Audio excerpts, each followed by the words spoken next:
Assalamu alaikum, peace be upon you, and welcome to Eye on Islam, the show where we look at current affairs through an Islamic lens. Each week, we look at a news story which has a direct relevance to the beautiful religion of Islam, and we'll break it down from a Muslim perspective. Today, we're going to take a look at the lessons we can learn from the life of one of the most prominent and impactful Muslims to have ever lived in the West, Malcolm X. Malcolm was brutally gunned down in February 1965, but his journey from non-Muslim criminal to one of the loudest and most eloquent Muslim voices in the face of US racism and oppression still inspires millions of Muslims worldwide today.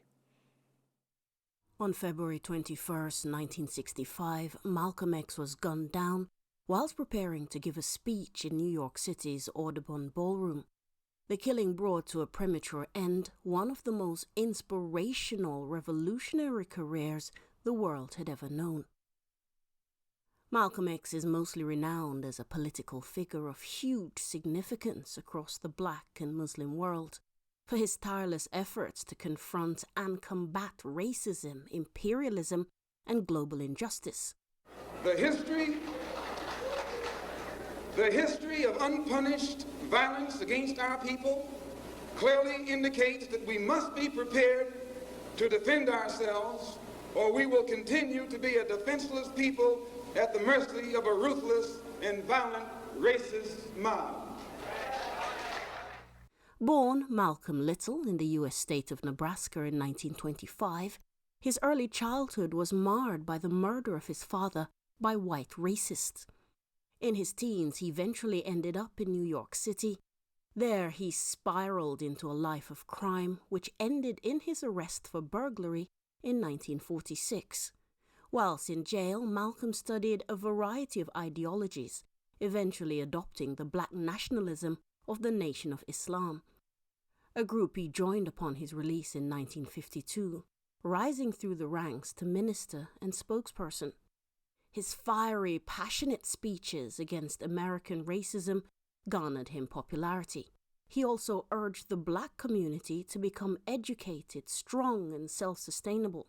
Eventually, Malcolm outgrew the Nation of Islam, and after performing the Hajj pilgrimage in 1964, embraced traditional Islam. Malcolm X was amongst the early voices to criticize the U.S. war on Vietnam. During the same period, he became a significant figure in advancing civil rights with his rhetorical power proving his greatest asset. 3 black men were arrested for Malcolm X's assassination, 2 of them not at the shooting scene that day. Decades on, the legacy of Malcolm X remains strong. His family and millions of followers still doubt the police investigation, wondering whether his real killers were let go by bigger powers.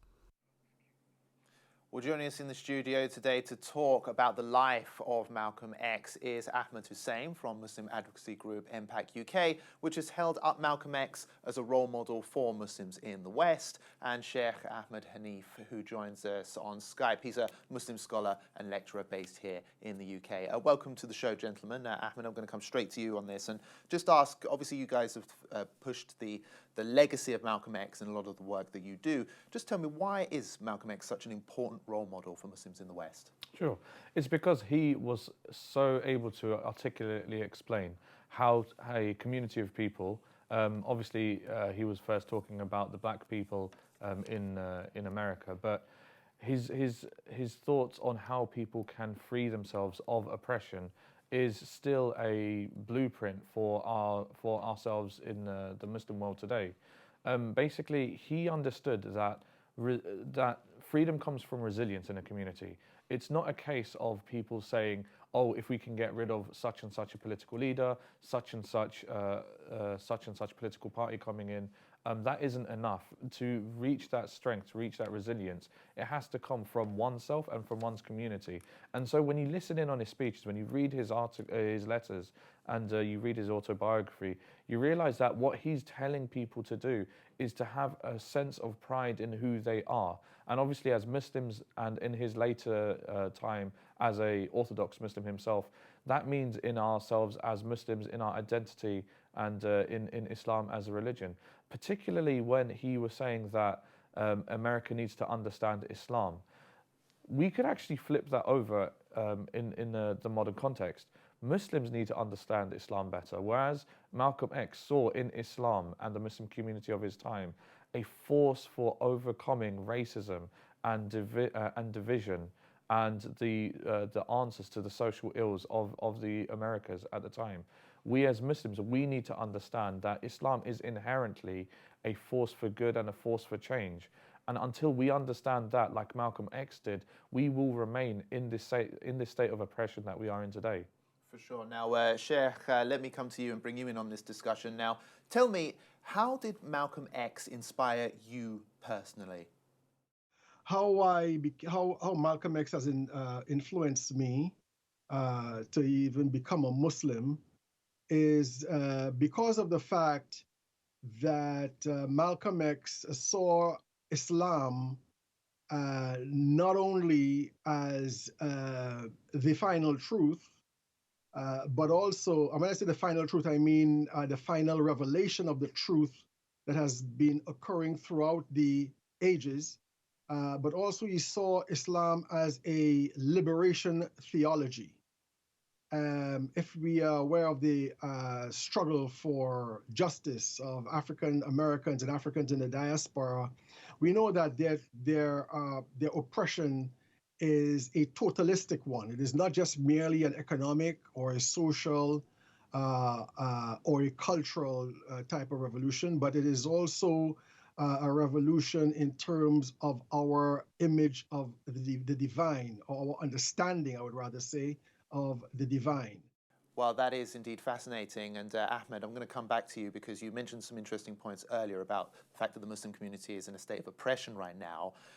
Tell me, how can we compare Malcolm X to the type of community leadership that we have in the Muslim community today? It seems as if perhaps we're lacking some of that fiery, hard-hitting passion that Malcolm X was so famous for. And I think passion is the word for it. He really understood that racism, that divisiveness, was destroying not just American society, but the very lives of the people around him that he saw. And that is what really drove him. That is what drove him in terms of his drive for unity. And that is something that our Muslim leaders need to realize. Islam in itself is intrinsically about unity and justice. And you know, unfortunately, we see too many imams, you know, in the UK context, I can speak very candidly about. Unfortunately, in the UK context, we have too many mosque leaders who see their mosques as an opportunity to run some kind of social club on ethnic lines. And it's not just about unity.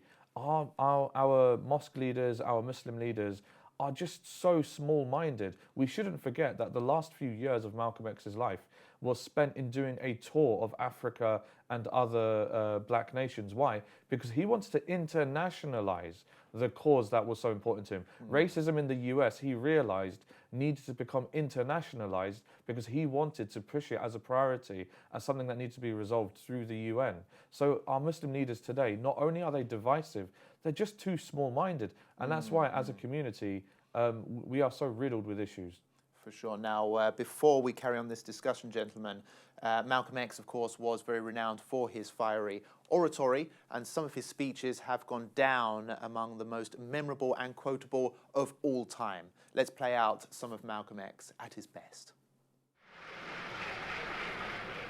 Because nothing in our book, the Quran, as you call it, Quran, teaches us to suffer peacefully. Our religion teaches us to be intelligent, be peaceful, be courteous, obey the law, respect everyone. But if someone puts his hand on you, send him to the cemetery.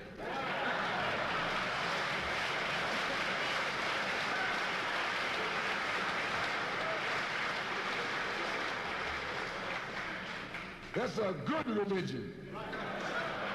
In fact, that's that old-time religion.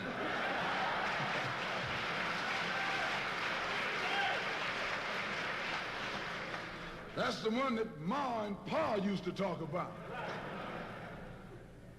An eye for an eye, and a tooth for a tooth, and a head for a head, and a life for a life. That's a good religion. And then anybody, no one resents that kind of religion being taught but a wolf. who intends to make you his meal. The police the same way. They put their club upside your head and then turn around and accuse you of attacking them. Every case of police brutality against a Negro follows the same pattern. They attack you, bust you all upside your mouth, and then take you to court and charge you with assault. What kind of democracy is that? What kind of freedom is that? What kind of social or political system is it when a black man has no voice in court, has nothing on his side other than what the white man chooses to give him? My brothers and sisters, we have to put a stop to this. And it will never be stopped until we stop it ourselves.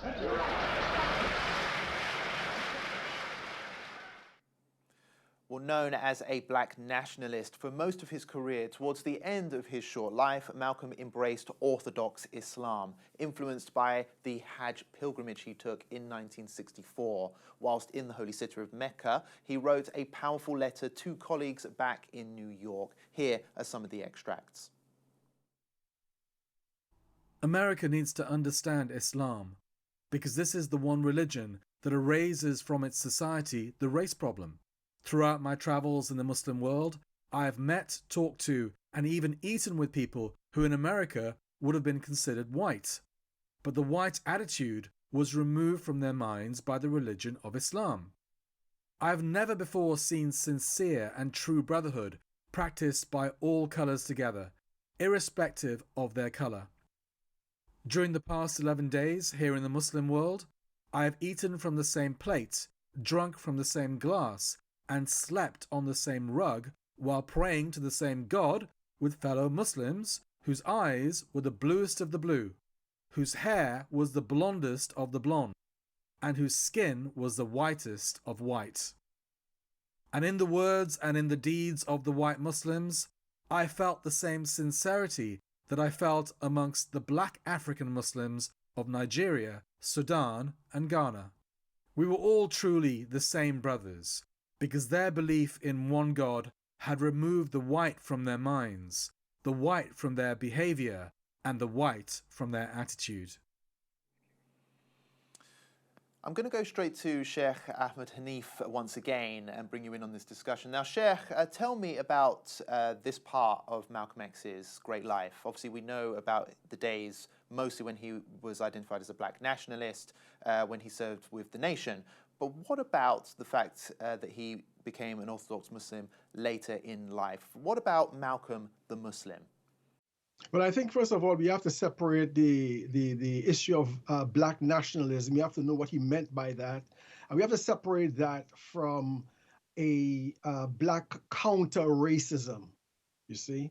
I think in terms of the black counter-racism, which goes back to the ideology of the Nation of Islam and Elijah Muhammad, despite what the era of this, it was quite a liberating thing for the African American. And the reason why is because the white supremacist establishment painted the world in a kind of an evolutionist type of a way, where it saw the darker races of mankind as inferior and the white races of mankind as, superior.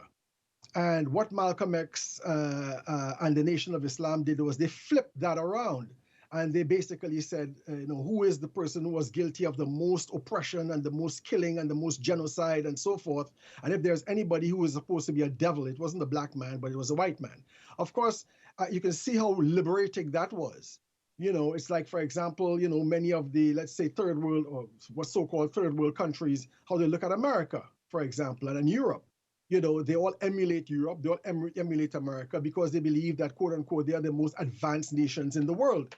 And by virtue of that fact, or that illusion, they find themselves under the foot of these organizations, of these countries. And so therefore, when one flips the switch on them and say, no, these are the most let's say, for example, in an extreme sense, the most depraved countries in the world, it kind of changes that psychological orientation. What he meant by Black nationalism is that, look, Black people should not be expecting their oppressor to give them rights. Black people should take their rights. And one of the ways that you can take your right is to be self-sufficient, is to not spend your money trying to whiten your skin and straighten your hair and color your hair and putting on colored contact lenses and dancing the night away. That what Black people should do is pool their economic resources to be economically independent in the United States of America or in the world as possible with justice. And so they will be able to stand up on their own 2 feet and fight international oppression, on their own.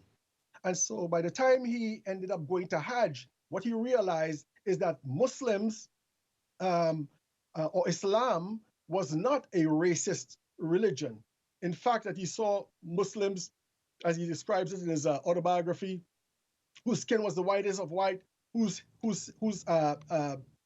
eyes were the bluest of blue. And when you ask them about their race, they would say, well, yeah, I'm white, but it's white as a kind of, one of those phenomena, that describes them. That's all, you see. He said it's different when a white man calls himself white in America.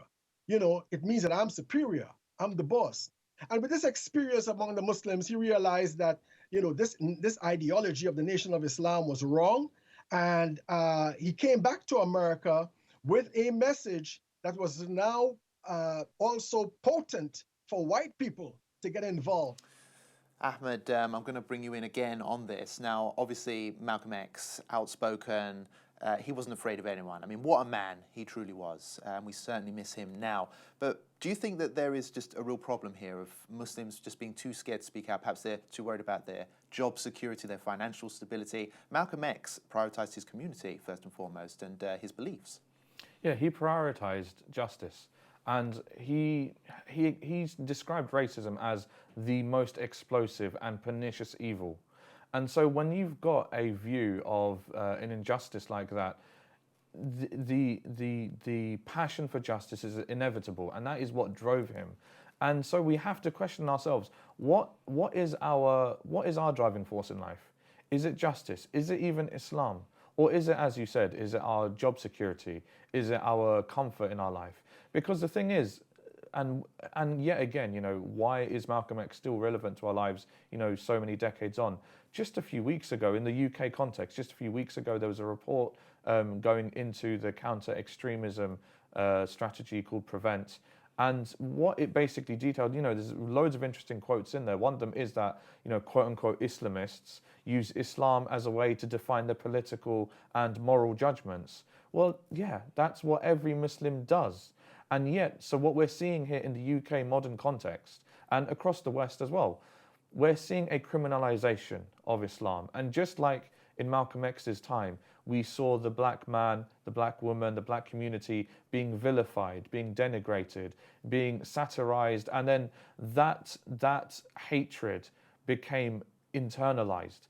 Likewise, we're seeing that happen with the Muslim community today as well. We are getting so used to seeing ourselves through the lens of those who want to control us, that we see ourselves as suspicious. We see our behaviors as suspicious. We see, oh, we got to be more careful than the non-Muslim next door. Well, the words that we say, the tone with which we say, with which we speak. One of the things Malcolm X spoke about, one of his most famous speeches, was the house. I guess we would say house Muslim in our case. And field Muslim, Yeah, field Muslim, that type of thing. What do you make of that? It still rings true today, surely. That speaks to the effectiveness of propaganda. We've internalized something other than Islam. If we looked at ourselves through the lens of taqwa, through the lens of what does Allah want us to do, would we be seeing ourselves with such self-hatred? We need to revive our understanding of Islam. Malcolm X, you could say that, look, he was an Orthodox Muslim for not even a year. What does that say of us? Those of us who are born into the religion, those of us who revert and spend years or decades in the religion.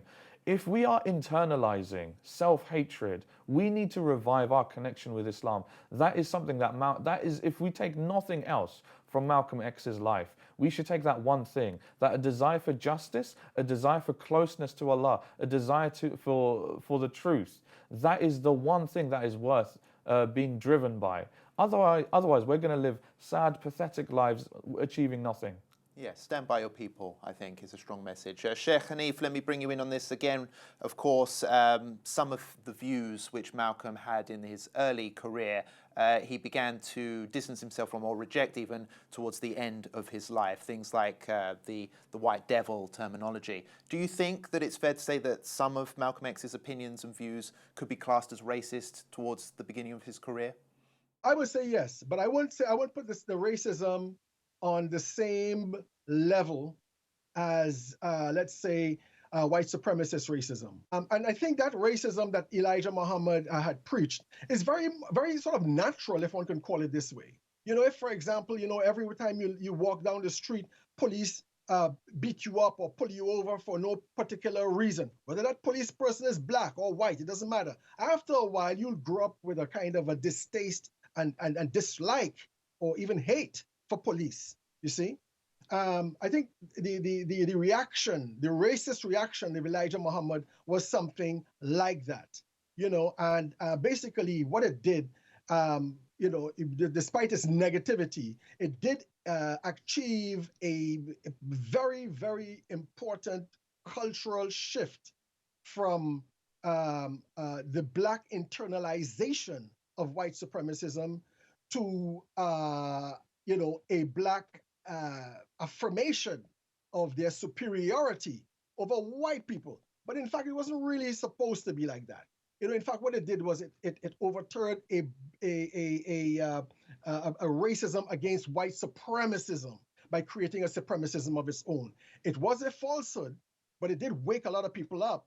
And then in the process, you find that people started to find contradictions just in their lives, you know, just in terms of relating with other Muslims and so forth. They found contradictions in this, and they went towards the truth.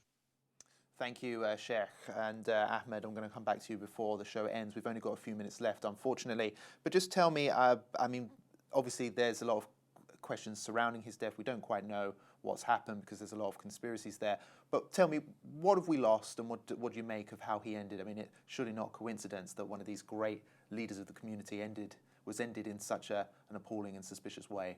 Of course it is. What was taken from us was someone who is and was a role model, and I think that we should like end on that point, because we see him as a role model, and then when you go through his autobiography, you can understand how we can be role models for future Malcolm X's. What I mean by that is, when you read his autobiography, you notice that he looks up to the strength of his mother and his father. So how does his autobiography open? It opens with a retelling of how his mum stood down a crowd of KKK members who'd come with torches in the middle of the night. She stood them down, and that must have been a formative memory for him. And again, he had a high opinion. He had his criticisms, but he had a high opinion of his father's attempts at also reviving pride in the black community. So what we need to see in ourselves is, yes, Malcolm X is a role model for us today, but how can we be the role model for the future Malcolm X's? We need to have the strength in ourselves as individuals, as parents, as community members, if we want to see another Malcolm X rise up. Because, you know, it's really tempting to sort of like mythologize him, to sort of compartmentalize him, to say that he was a man of that time, wasn't he great, and then just leave it at that, leave his autobiography and his lessons as a dusty book on the shelf. What we need to realize is that he was a role model. He had his role models. If we want to see his like again today, we need to be the role models and have that strength as well. That's a fantastic point to end on. How can we keep Malcolm X's legacy going today? Thank you very much, Ahmed, and to Sheikh Ahammed Haneef as well for joining us in the studio today. But that's all the time we have for this edition of the show, unfortunately. And thank you to everyone at home for watching as well. But join us again next week for another edition of Eye on Islam. But for now, Assalamu alaikum.